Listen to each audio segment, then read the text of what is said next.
How does a privileged New York socialite dancing in Manhattan ballrooms become America's first native-born saint? What transforms a grief-stricken widow with 5 hungry children and an empty purse into the mother of Catholic education across an entire nation? Why does a woman who died at 46, having buried her husband and 2 of her daughters, still shape how millions of American children learn about God today? This is the story of Saint Elizabeth Ann Seton, the elegant belle who lost everything earthly to gain everything eternal, and in surrendering her children to God, became the mother of a nation's faith.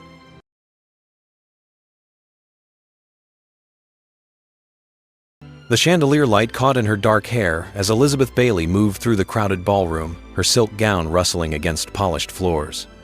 It was 1793, and she was everything New York society admired. Beautiful, cultured, daughter of a prominent physician, moving with the easy grace of those born to privilege.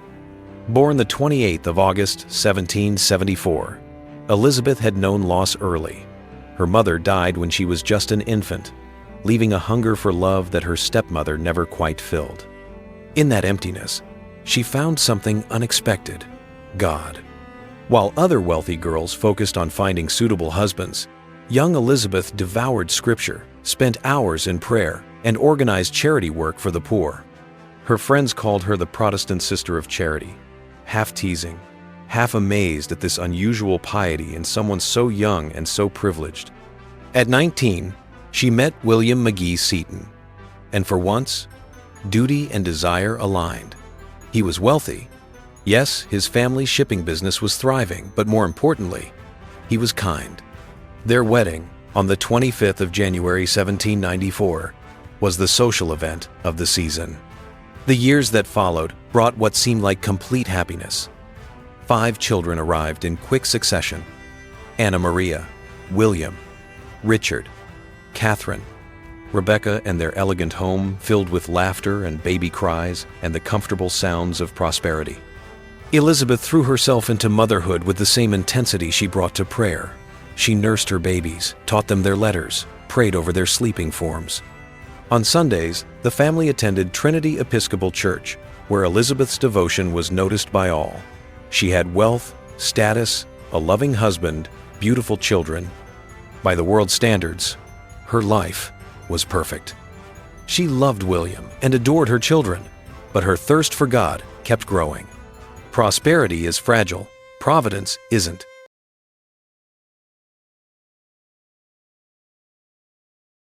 The first cracks appeared in 1801. William's shipping business, once so reliable, began to crumble. Ships were lost, investments failed, creditors came demanding payment. The Seton fortune, built over generations, collapsed like a house of cards. Friends who had crowded their dinner parties suddenly found reasons to be busy. The elegant home had to be sold. They moved to smaller quarters, then smaller still. Elizabeth, who had never worried about money, now counted every penny, trying to stretch scarce resources to feed 5 growing children. Then William began to cough. At first, it seemed like nothing. Everyone got coughs in winter. But this one didn't stop. It grew deeper, more persistent. He lost weight. His face became pale. His energy faded. The diagnosis, when it came, was a death sentence: tuberculosis, the disease that consumed its victims slowly, stealing breath by breath. There was no cure, only one desperate hope: warmer climate might slow its progress. The Felici family, Italian business partners who had remained loyal even after the bankruptcy, offered help. "Come to Leghorn, Italy," they wrote. "Stay with us. The Mediterranean sun might heal him." It was grasping at straws, but what choice did they have? In October 1803, William, Elizabeth, and their eldest daughter Anna Maria boarded a ship for Italy. The other 4 children were left with relatives, clinging to their mother's skirts as she promised to return. The crossing was a nightmare. William deteriorated daily, coughing blood into handkerchiefs that Elizabeth tried to hide from Anna Maria. By the time they reached Italian shores, he could barely walk. And then came the final cruelty. Yellow fever was spreading through Italy. and all ships from America were suspected. They were immediately quarantined in the lazaretto, a cold stone building where they were locked away for 30 days. William lay dying in a foreign prison while Elizabeth held him helpless. On the 27th of December 1803, he died in her arms. He was 27 years old. Elizabeth was 29, widowed in a foreign country, with 5 fatherless children, 4 of them thousands of miles away. She had lost her fortune, her social position, and now her husband. She had nothing left but her faith, and even that felt like a flickering candle in a dark wind. But in the darkness of grief, a new light was beginning to shine, one she never expected.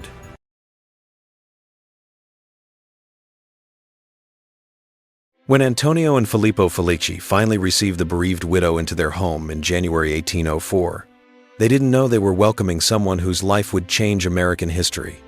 They simply saw a grieving young woman and showed her kindness. They gave her time to weep, to process her loss, to slowly return to life. But they also, without pressure or agenda, invited her into their world, and their world was Catholic. Elizabeth had never really known Catholics before. In Protestant New York, they were a tiny, often despised minority. But here in Italy, she saw something that startled her. Beauty, reverence, and a presence she couldn't explain. When she attended Mass with the Felicis, she watched people kneel before the altar with an intensity of devotion she had never seen in Trinity Church. They truly believed, the Felicis explained gently, that Christ was present, not symbolically, but really, physically present in the Eucharist. "How can this be?" she asked, and they gave her books to read, church fathers, catechisms, theological treatises. Night after night, in the Felici home, she read by candlelight, her mind opening to ideas that both thrilled and terrified her. If this was true, if Christ truly came down onto the altar at every Mass, if the Catholic Church really was what it claimed to be, then everything changed. But accepting this would mean abandoning the faith of her fathers, the church where she had married William, the community that had shaped her entire life. The months in Italy passed in a strange mixture of grief and awakening.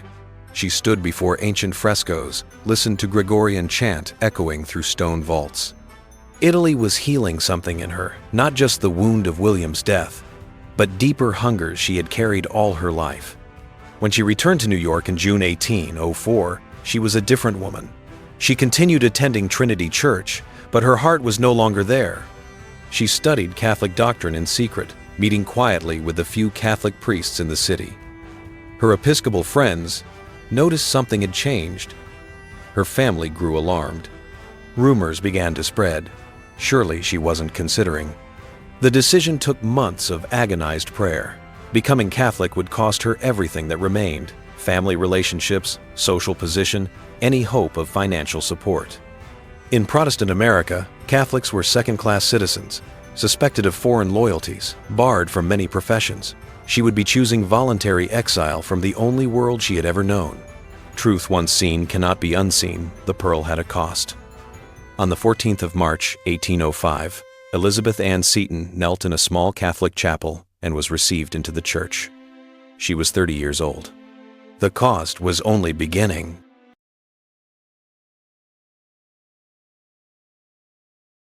The fury came immediately. The Seton family cut her off completely. No financial help, no family support, their name disgraced by her apostasy. Elizabeth needed to support 5 children. She tried opening a boarding school, advertising that she would teach young ladies reading, writing, and refinement.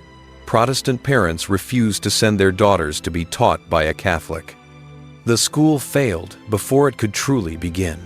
Poverty deepened, from difficulty to desperation. There were days when Elizabeth didn't know how she would feed her children. She pawned what little jewelry she had left. She sewed late into the night, taking in mending work. Her own health, never robust, began to show the signs of the tuberculosis that had killed William. The persistent cough she tried to hide, the fatigue that made simple tasks exhausting, the weight loss she couldn't afford. Her children watched and wondered. Catherine, the youngest, asked if they were bad people now. Elizabeth held her close, tears falling into her daughter's hair, and whispered that God saw them, God knew them, and God would provide.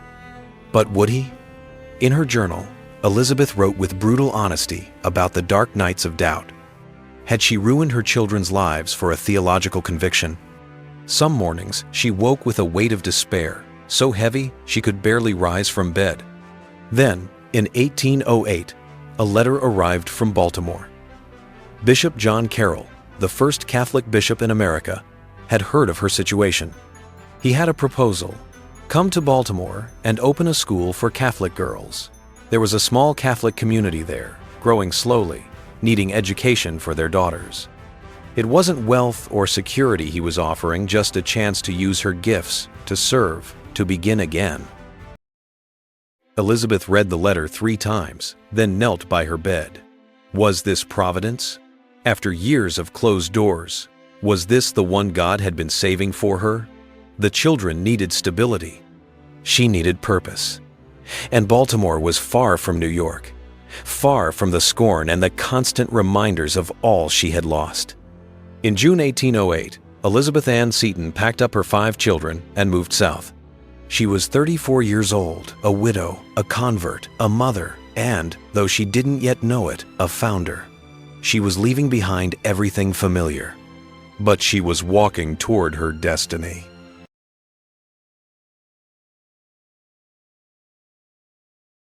The Baltimore school succeeded immediately. Parents wanted what Elizabeth offered: genuine education combined with Catholic faith, taught by a woman who was both refined and devout. But more than students came, other women arrived too, drawn by something they sensed in Mother Seton. They wanted to join her work, to dedicate their lives to teaching and prayer and service. What had begun as one widow trying to survive was becoming something larger. Bishop Carroll saw it too. He proposed something audacious: America's first religious community, an order of sisters adapted for the New World's needs. European nuns lived cloistered, removed from the world.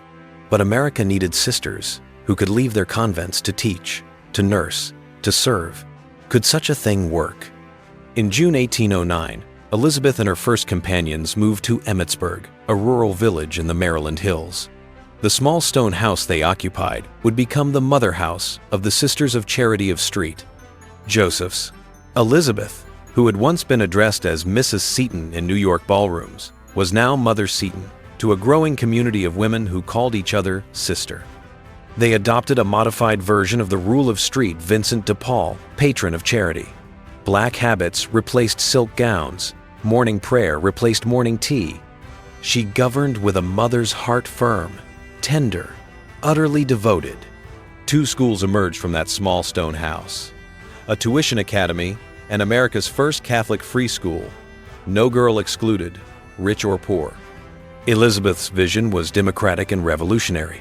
Every child, regardless of means, deserved education, not just reading and arithmetic, but formation in faith and virtue. She was, without using the term, inventing the American Catholic parochial school system. Sisters began arriving from other cities, drawn by the mission. Elizabeth trained them, formed them, then sent them out to open schools in Philadelphia, New York, Baltimore. The network grew. What had begun in grief and poverty was becoming a movement. But Elizabeth never stopped being a mother to her own children. Her 3 surviving sons would eventually leave for their own lives, but her daughters remained close, helping with the school, growing into young womanhood under their watchful eye. Some days the juggling nearly broke her. Most days it simply exhausted her. But she kept going, trusting that God, who had led her this far, would provide strength for each day's demands. The little community in Emmitsburg was thriving. The mission was expanding. After years of loss and struggle, Elizabeth finally had something stable, something fruitful, something lasting. But just as her mission was flourishing, God would ask her to surrender what she loved most.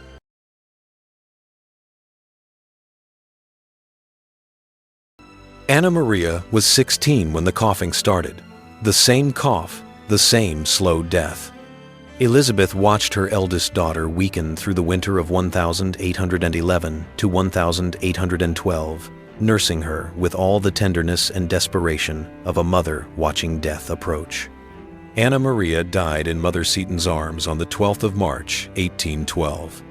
The girl who had witnessed her father's death in Italy, who had helped her mother through conversion and persecution, who had been Elizabeth's first companion in so much suffering, was gone. Elizabeth's first child, taken before her 20th year. The grief was crushing. Mother Seton retreated to her room and wept with an abandon that frightened the young sisters. But the community needed her. The schools needed her. And so she rose each morning and continued. The ache never left, but duty demanded she keep moving. 4 years later, it happened again. Rebecca, 14 years old, began showing the same symptoms, the same cough, the same cross. Elizabeth nursed Rebecca through the summer and fall of 1816, praying desperately for a miracle that didn't come. On the 3rd of November 1816, Rebecca died the same gentle, holy death her sister had died, the same death their father had died. Elizabeth had now buried 3 of the people she loved most in the world, all to the same disease she knew was slowly killing her too. The double loss could have destroyed her. Many expected it to. But something in Elizabeth transformed the grief into something else. She didn't stop mourning, but she didn't stop serving either. She poured her maternal love into the sisters, into the students, into the expanding mission. The children she had lost became spiritual motivation to mother the fatherless, teach the ignorant, care for the abandoned. Schools continued opening.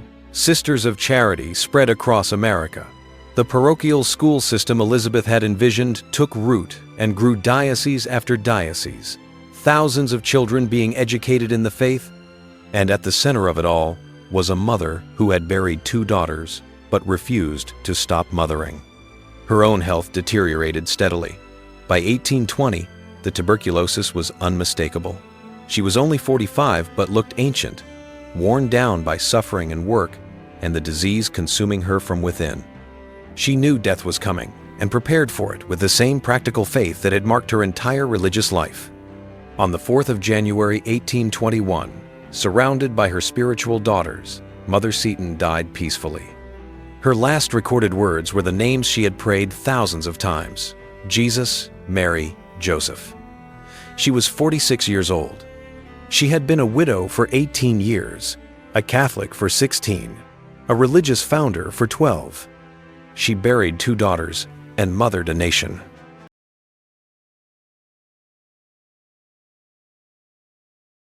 Today, over 200 years after her death, Mother Seton's spiritual daughters number in the thousands. Multiple congregations trace their origins to that small stone house in Emmitsburg. The Sisters of Charity continue her work in schools, hospitals, and social service agencies across America and beyond. The Catholic school system she pioneered educated millions, generation after generation of American Catholics formed in the tradition she established. On the 14th of September, 1975, Pope Paul VI canonized Elizabeth Ann Seton as America's first native-born saint. It was appropriate. She was so thoroughly American, practical, democratic, pioneering. She took the European model of religious life and adapted it for the New World's needs. She believed that holiness didn't require being born in the right country or century, that an American mother could be as saintly as any medieval mystic. Her life speaks powerfully to the modern world, to widows who wonder how to go on after devastating loss, to mothers juggling multiple vocations, exhausted and uncertain, to converts who pay heavy social costs for following truth, to anyone who has lost everything and wonders if God still has a plan. Elizabeth Ann Seton stands as witness. Your suffering is not wasted. Your losses have purpose. Your broken heart can become the foundation for something beautiful. The great shrine at Emmitsburg, built around that original stone house, welcomes pilgrims who come seeking her intercession. They pray in the chapel where she prayed, walk the grounds where her community began, and carry home the message her life proclaims: God writes straight with crooked lines. The bankruptcy that seemed like disaster positioned her to embrace poverty freely. The widowhood that devastated her freed her for religious life. The conversion that cost her everything gave America its Catholic school system. The daughters she lost to death became mothers to thousands through her spiritual legacy. Mother Seton never asked to be remembered.